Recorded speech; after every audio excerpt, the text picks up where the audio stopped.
Bom dia, pessoal. Eu vou falar para vocês sobre pesquisa em engenharia de software. Vai ser uma palestra rápida e o que eu resolvi fazer foi trazer para vocês pesquisas que a gente faz aqui no IC. Eu vou falar de umas 5 pesquisas diferentes, muito mais sobre o resultado, não como que a gente fez a pesquisa, mas o que a gente conseguiu entregar no resultado dessas pesquisas. Mas antes de eu falar sobre as pesquisas, eu queria ter uma noção de mais ou menos em que momento que vocês estão no curso. Eu sei que isso é difícil porque a pessoa não fica exatamente na grade, mas eu queria ter uma noção, levanta a mão, quem se sente mais nos 3 primeiros períodos do curso. Tá, mais ou menos metade, né? Talvez eu fale coisas aqui que fiquem confusas, eu vou ficar tentando pegar feedback de vocês, mas qualquer coisa me interrompe e pergunta que eu tiro a dúvida. Primeiro, olhando para a grade de vocês, né, eu estou falando de engenharia de software, quais são as disciplinas que estão mais alinhadas com engenharia de software na grade? Eu coloquei essas 4 aqui. Quem que já cursou ou está cursando alguma dessas 4? Pouca gente, né? Então, vocês vão fazer essas disciplinas, as 4 têm a ver com engenharia de software, apesar de só uma ter o nome engenharia de software, mas todas elas estão relacionadas com engenharia de software. Engenharia de software se preocupa no desenvolvimento de software. O que eu preciso fazer para fazer um software de qualidade lá no final, dentro do prazo, dentro do custo e assim por diante.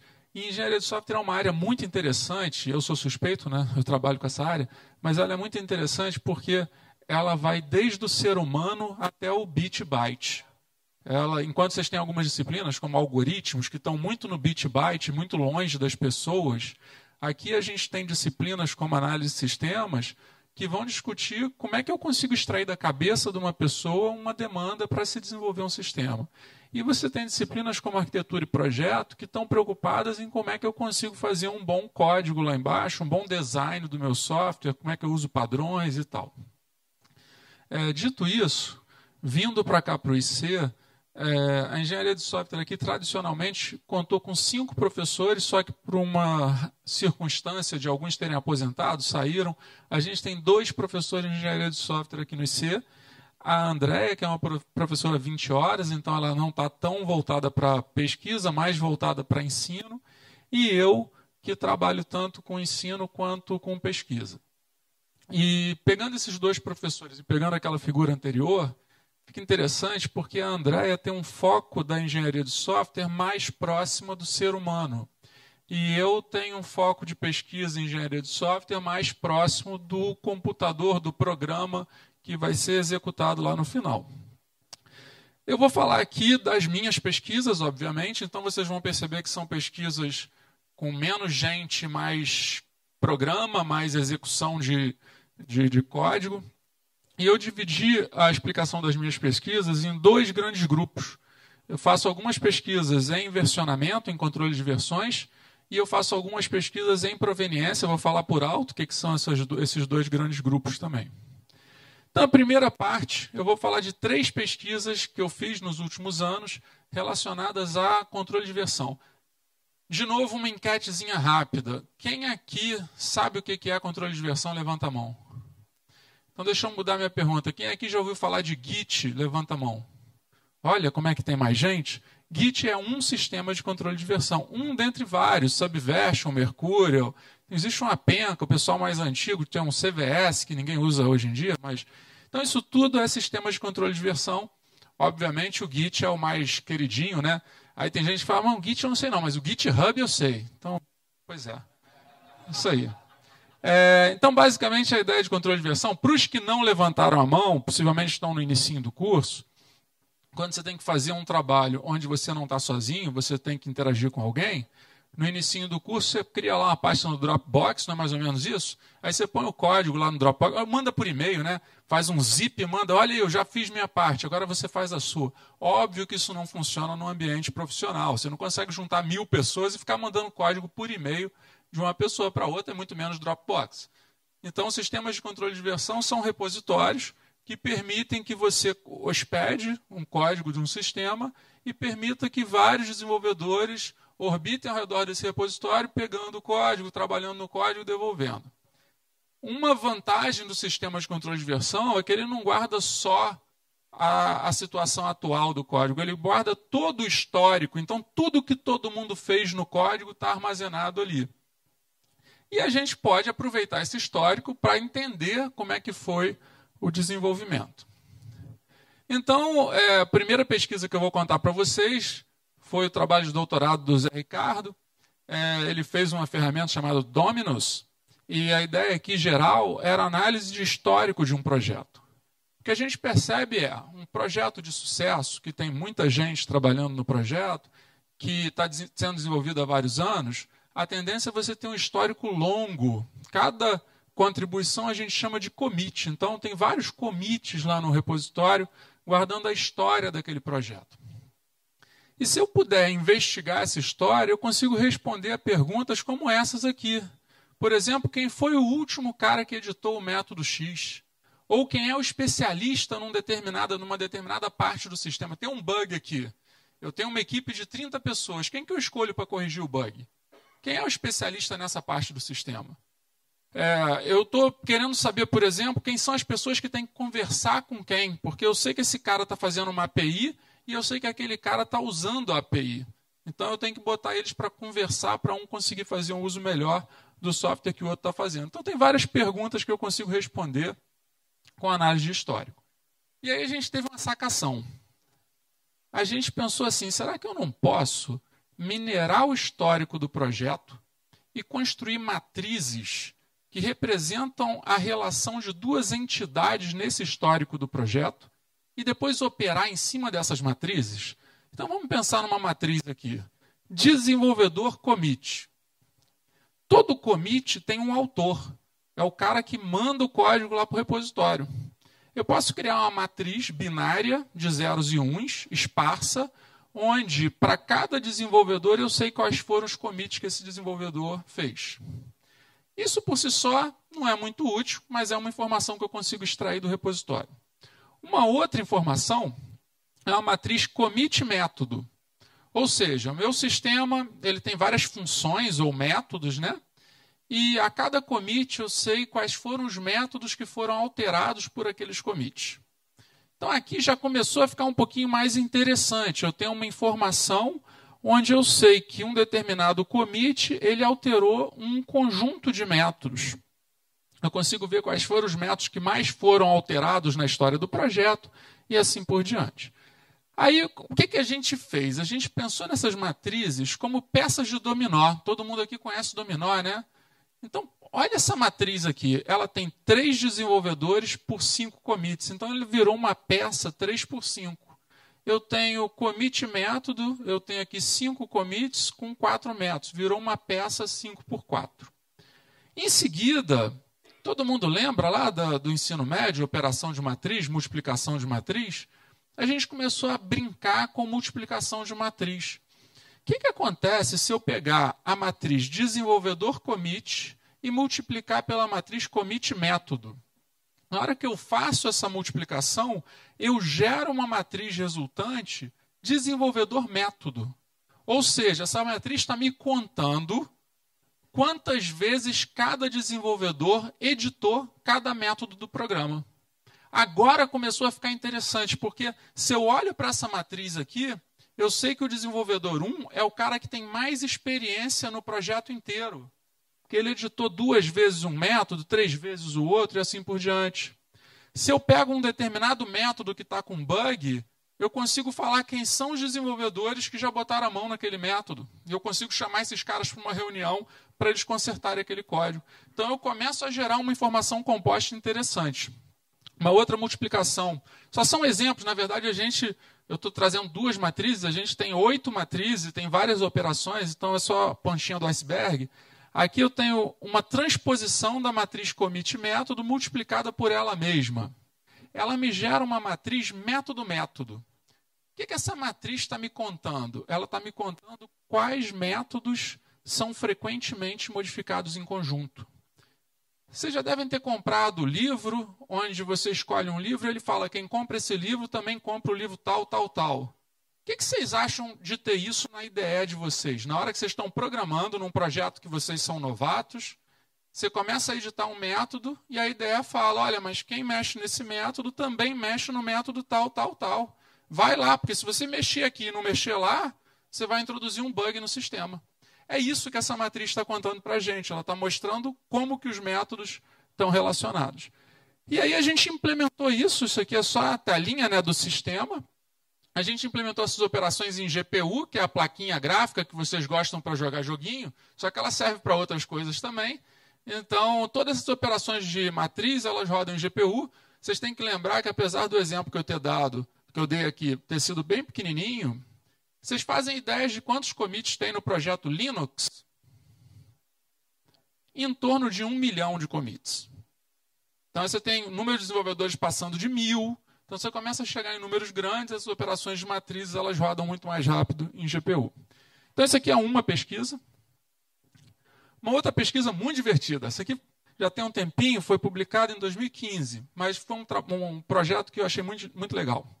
A pergunta que ele tenta responder é o seguinte: como é que a gente consegue fazer para melhorar o nosso código enquanto a gente dorme? Vocês nunca tiveram esse tipo de reflexão? Vocês têm um computador, vocês ficam 8 horas na frente do computador programando. Não é mais ou menos isso? Aí você vai lá, desliga o seu computador, vai jantar, vai dormir, quer dizer, passam aí mais umas 12 horas. No dia seguinte, quando você começa a programar, o código está igualzinho ao que você deixou há 12 horas atrás. É uma coisa bizarra, né? Por que o computador não aproveitou esse meio tempo e ele mesmo ficou programando enquanto você estava dormindo? Eu não consigo entender por que as pessoas não pensaram nisso antes, né? Então foi mais ou menos isso que a gente tentou fazer. A gente tentou fazer um sistema que consegue programar para a gente enquanto a gente está dormindo. Obviamente, ele não consegue programar funcionalidade. O dia que a gente conseguir fazer isso, acabou o nosso trabalho, né? Mas ele consegue melhorar o código. Vocês já ouviram falar de refatoração? Refatoração, existe um livro famoso de refactoring, com um catálogo com várias refatorações, mas refatoração é basicamente uma operação que melhora a qualidade do código sem mudar o comportamento do código. Então, vou dar um exemplo muito fácil. Você, num sistema orientado a objeto, deveria encapsular seus dados. Você não deveria ter dados públicos. Por quê? Porque ao ter dados públicos, você diminui a qualidade daquele teu código. Se você aplicar uma refatoração em cima de um atributo público, aquele atributo vai ficar privado, você vai ter métodos de acesso e você vai alterar todos os acessos diretos por acessos indiretos. Então, isso é uma possível refatoração. Junto a isso, existem métricas de qualidade do código. Então, o que a gente fez? A gente fez agentes inteligentes que pegam o código quando você vai dormir e roda uma medição nesse código. E enxerga várias métricas de qualidade do código. E a partir daí fica rodando refatorações de forma pseudo-aleatória em cima desse código e remedindo o código, para ver se alguma daquelas métricas de alguma forma está melhorando. Toda vez que melhora, ele dá um commit num ramo separado lá no repositório. Então, quando você acorda 12 horas depois, o teu código continua fazendo o que ele fazia antes, mas aquele código feioso que você tinha escrito foi substituído por um código elegante, por um código mais fácil de manter, por um código com desempenho melhor e assim por diante. Então aqui está uma telinha desse ambiente, ele monitorando o que está sendo feito de refatoração. Bom, mais uma pesquisazinha, essa é a última em relação ao controle de versão. A ideia aqui é o seguinte: todo mundo aqui usa IDE para programar, não usa? Um ambiente que ajuda você a programar. Uma das funcionalidades muito comuns na IDE é o code completion. Você começa a escrever código e ele te sugere o restinho do nome do método que você está chamando, não é isso? Então, variável, ele te ajuda. Mas vocês já repararam que ele só completa para a direita? Por que ele não completa para baixo e escreve o código para você? Tudo que falta. Quer dizer, esse povo é meio burrinho, né? Eles fazem um negócio que é legal, só que eles fazem do jeito errado. Eles fazem completando para a direita. O difícil mesmo é completar para baixo. Para a direita é fácil. Então, o que a gente quis fazer? A gente quis pensado, e a gente deu o nome de Vertical Code Completion, a ideia é, ao invés de preencher para a direita só, dado que eu escrevi um comando, ele sair preenchendo o código para baixo. E, de novo, nesse trabalho, a gente lançou mão de mineração. Então, basicamente, o que acontece é, você pega um projeto, você entrega para essa nossa ferramenta, ele varre todos os métodos, todas as funções que tem no teu projeto. Extrai as sequências de ativação de cada uma dessas funções. E roda uma técnica de mineração que é a mineração de padrões sequenciais. Padrões sequenciais são padrões do tipo, se aconteceu A, B e C, então, com uma determinada probabilidade, vai acontecer D. Então, na hora que ele extrai isso, ele começa a pegar padrões de uso de API. Algumas APIs, por exemplo, se eu tenho um banco de dados, se eu abro uma transação, em algum momento eu vou dar um rollback, eu vou dar um commit, não vou? Então, isso é um padrão de API. Mas ele pega padrões de negócio também. Eu posso ter um determinado contexto do meu negócio, onde eu sou obrigado, sempre que eu gero um contrato, mandar por e-mail esse contrato para o cliente. Se ele perceber que todo método que gera contato manda por e-mail o contrato, na hora que eu chamar o método que gera contrato, ele vai preencher embaixo a chamada de envio por e-mail. Porque ele sabe que 99% das vezes que eu gero contrato, eu mando o contrato por e-mail.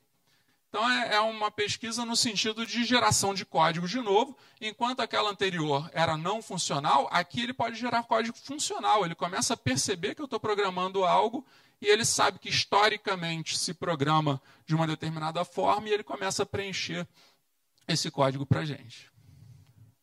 A gente fez isso como um plugin do Eclipse.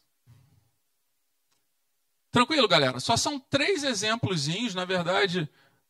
tem várias outras pesquisas, eu tentei puxar coisas mais quantificáveis para vocês verem que tipo de coisa que a gente está fazendo ao redor de repositório. Tem uma outra linha de pesquisa que eu atuo bastante, que é com proveniência. Qual é a ideia de proveniência? Proveniência é você entender a origem, o histórico de um determinado objeto. Eu coloquei aqui, está ruim de ler, está meio pequenininho, mas isso aqui é um grafo de proveniência de um bolo. Então, esse nó final aqui é o bolo. E aqui tem todos os processos e os insumos usados para produzir esse bolo. Imagina que eu estou numa padaria. Para um dado bolo que está lá exposto, se eu tivesse a proveniência do bolo, e se eu tenho alergia a algum ingrediente, eu teria uma visão precisa se eu posso ou não comer aquele bolo. Se eu estou querendo fazer dieta, eu sei exatamente o que eu vou estar ingerindo na hora que eu estiver comendo aquele bolo. Então, a proveniência ela é rica para a gente poder tomar decisões, poder entender como é que aconteceu o processo de fabricação de um determinado objeto. Obviamente, eu não faço pesquisa com bolo, apesar de eu gostar de bolo, mas faço pesquisa com uso de proveniência em outros contextos. Um dos contextos é script, mais especificamente script Python, que é o que vocês estão usando agora nas disciplinas de prog. Vocês já devem ter feito um programa que você jura que o programa está certo. Você lê o programa, você fala, não tem nada, deve ser o Python que está errando. Você já deve ter pensado isso, né? Só pode ser o Python que está, porque meu programa está certo. Aí você vai lá, roda o programa e o resultado não é o que você quer. E você fica vendido, aí você tenta buscar um debugger para te ajudar, ou sai botando um monte de print. Quem é que não fez isso? Um monte de print entre as linhas, para ver, mas onde será? O que você está querendo? Você está querendo a proveniência daquele resultado. O número que deu 10 e você queria que fosse 2. Então, onde que foi que o meu programa desviou do correto e começou a fazer besteira? E aí surgem perguntas desse tipo. Isso acontece muito em ambiente profissional e acontece, por incrível que pareça, em ambiente científico, saindo da computação. Cada vez mais os cientistas estão rodando experimentos in virtu e em sílico usando Python. Então, tem muitos biólogos, tem muitos astrônomos rodando Python. Não está batendo com o meu negócio, não. Aqui é 6, hein? Usando Python para rodar experimentos. Então, perguntas do tipo, por que o mesmo código gerou resultados diferentes? Quais parâmetros que estão afetando o resultado? Quais funções foram ativadas numa execução que falhou? E assim por diante. O que a gente fez? A gente fez um sisteminha chamado NoWorkflow. Então, ele é super fácil de instalar. Você dá um pip install NoWorkflow. Ao invés de você rodar Python e o seu script, você roda now run e o seu script. E ele vai rodar teu script. Você vai ter a saída que você gostaria de ter, mas junto disso, ele vai coletar toda a proveniência de execução. Então, para esse scriptzinho aqui, que faz uma análise de chuvas, se eu rodar com o no workflow, eu ganho um grafo desse tipo, onde ele está falando que esse resultado da análise foi gerado por essa função, que consumiu essas variáveis que foram geradas por essas funções. Ou seja, eu tenho todo o trace da execução daquele meu script. Essa aqui é uma visualização mais estática que ele gera. A gente, na verdade, tem uma aplicação web que ajuda a gente a fazer análise. Então, aqui eu tenho todas as ativações do script. Cada corzinha é o tempo que demorou. Quanto mais vermelho é que aquela função foi mais lenta, quanto mais verde ela foi mais acelerada. A gente tem um rastro de todos os módulos que aquele nosso script está usando, todas as variáveis de ambiente que estavam configuradas. Às vezes isso acontece, você roda um programa, ele funciona, depois você roda de novo, você não mexeu em nada e ele parou de funcionar. Por quê? Porque uma biblioteca trocou ou porque uma variável de ambiente mudou. Então aqui a gente tem um rastro de tudo o que aconteceu no ambiente de execução desse script. E numa outra visão, eu posso selecionar cada versão dessa aqui, não é uma versão de código, é uma versão de execução. Eu posso selecionar duas e pedir para comparar. Então ele gera um grafo pareado, onde o que está na direita da bolinha foi a segunda execução, o que está na esquerda a primeira execução, e eu tenho um diff de tudo que mudou no meu ambiente. É uma espécie de um debugger mais evoluído do que o que a gente tem aí, onde eu consigo entender por que as coisas aconteceram. Bom, e o último, antes que a Débora reclame, que eu estourei o tempo, né? Eu estou monitorando aqui está 3 minutos ainda. Esse último, talvez o Esteban fale dele também, que eu vi que ele vai dar uma palestra mais tarde, mas a ideia é o seguinte, da mesma forma que o script fala e você não sabe por quê, uma enquete de novo. Quem aqui joga algum jogo de computador? Isso todo mundo faz, né? Uma maravilha. Então, vocês já devem ter se deparado com um jogo que você, no final, perdeu e você fica se perguntando, mas onde que eu errei? Qual foi? Foi quando eu peguei aquele item que eu não devia ter pego, devia ter passado direto? Ou foi porque eu passei direto, eu tinha que ter pego o item? O que fez eu perder? Ou o oposto. Você ganhou no jogo. O que eu fiz dessa vez que foi bom, que fez com que eu ganhasse no jogo? Então, essa pergunta é natural para quem joga um jogo e a gente quis usar o conceito de proveniência para responder esse tipo de pergunta. Ou seja, a gente quer capturar toda a telemetria de execução do jogo. A gente fez um plugin para o Unity, então isso aqui funciona para qualquer jogo que seja feito com Unity. A gente captura a telemetria de execução do jogo. Tudo que é feito, todas as influências que acontecem durante o jogo são capturadas. E a gente tem visualizações onde a gente percebe os eventos que fizeram com que o jogador tenha tido sucesso ou não naquela sessão de jogo. Então, meu videozinho não apareceu. Bom, aqui tinha um jogo acontecendo, não sei por que ele não apareceu. Deve ser algum plugin que está faltando.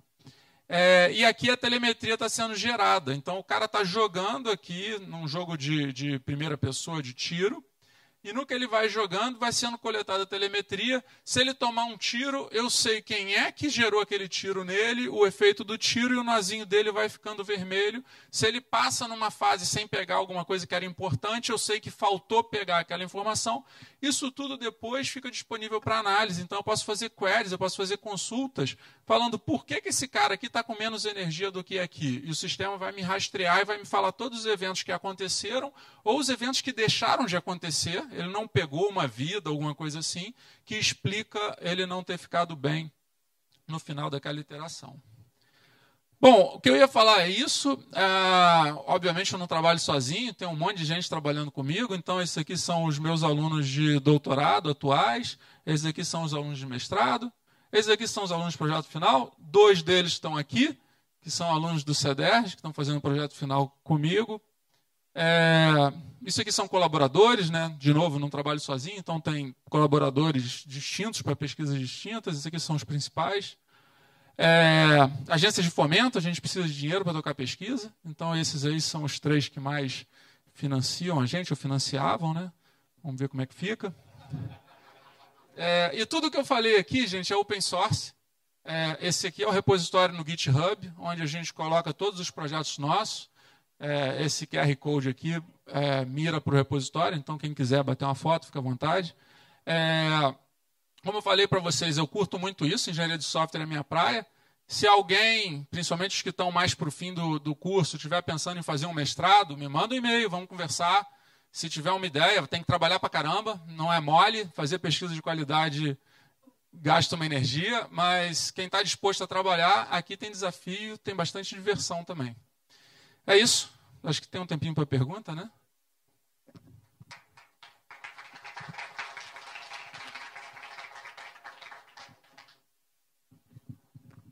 Perguntas, pessoal? Só se for pergunta difícil, hein? Fácil não, gente. Estão encabulados ainda, nenhuma pergunta. Estão tímidos. Estão tímidos. Ela quer perguntar alguma coisa ali, ó. Quer sim. Vamos lá, inaugura aí.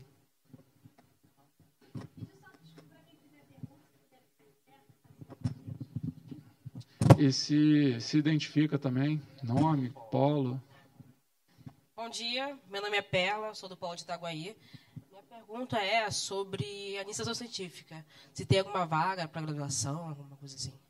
Eu acho que o Chechel estava com um aluno do CEDERJ na IC, né? Talvez Débora saiba responder melhor do que eu. Eu, nesse momento, especificamente, não estou com bolsa de IC disponível.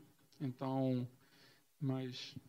Eventualmente, a gente tem alunos, né, do curso à distância sendo orientados por iniciação científica. O Guto já orientou, eu já orientei, Célio já orientou, a gente já tem vários casos, né?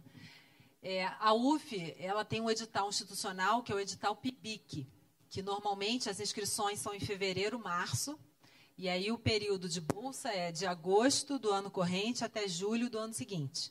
Então, desse ano, o edital PIBIC já ocorreu, né? Então, a melhor maneira de, enfim, tentar participar é vocês demonstrarem o interesse em fazer iniciação científica, possivelmente indicando alguma área dentro da computação, envie um e-mail para a coordenação que a gente tenta fazer essa ponte com os professores que teriam interesse em orientar.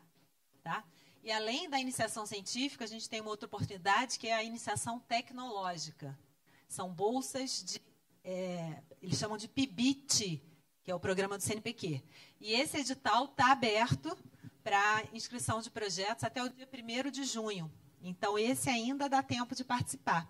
Se alguém tiver o interesse, novamente, envia para a coordenação, que a gente tenta fazer a ponte com algum docente, algum professor interessado em orientar. Bom dia, Roberto, Paulo Itaguaí. Qual a principal diferença entre o PIBIC e o outro? Bom, PIBIC, o IC de iniciação científica, né? A ideia é, enfim, trabalhar com pesquisa, pode ser uma pesquisa mais básica, não necessariamente você tem que desenvolver, gerar um produto, né? Algo tecnológico no final. PIBIT é de iniciação tecnológica, então espera-se ou um protótipo, um produto, já que traga alguma inovação para a sociedade, né? Para o mercado de uma maneira geral. Então, a ideia é que você já tenha algo um pouco mais... digamos, experimental ou em fase de implementação, em que você já possa realmente aplicar para resolver algum problema real, né, trazendo um benefício inovador para a sociedade. Tá? Então, mas aí, Débora, na prática, dependendo da área, eu acho que nas coisas que a gente faz, por exemplo, é muito difícil falar qual é a diferença, né? Porque a pesquisa é em tecnologia, então...